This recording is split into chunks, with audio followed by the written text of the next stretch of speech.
I was in a meeting the other day and someone said, take it with a grain of salt, a phrase I've heard thousands of times. But for some reason, this time I thought, wait, did I miss the lunch order? What the heck? I was here the whole time. You could have told me. But then after I realized they meant it in a figurative sense, I popped a salted caramel and thought, wait, what the heck is that about, a grain of salt?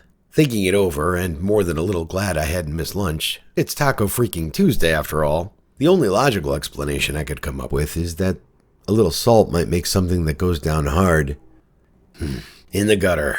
Your minds immediately went in the gutter on that one, didn't they?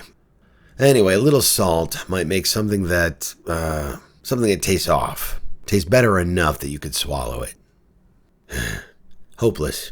Hopeless. Hey, before you forget, please like and subscribe. It helps drive great content.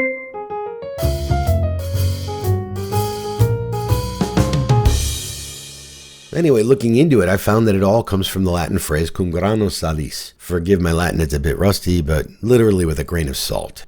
The most commonly cited and highly probable source comes from Pliny the Elder, the Roman naturalist and philosopher, in his monumental work Naturalis Historia, Natural History, written in the 1st century AD. Total aside, there's some debate about the proper pronunciation of Pliny's name. I'm going to go with Pliny as it's probably closest to how it was originally pronounced in Latin. Plus it rhymes with spleeny, as in he kicked me in the spleeny. Anyway, in Book 23, Chapter 77, Section 149 if you're counting, of said Naturalis Historia, Pliny describes a recipe for a universal antidote against poisons. Yep, you heard that right, poisons. This particular delectable included various ingredients attributed to King Mithridates, but the crucial bit for us, as we tilt at this particular windmill, is that it concluded with the instruction additos salis grano, the addition of a grain, that is a bit, of salt. Yep, salt. That ought to do it. But why salt?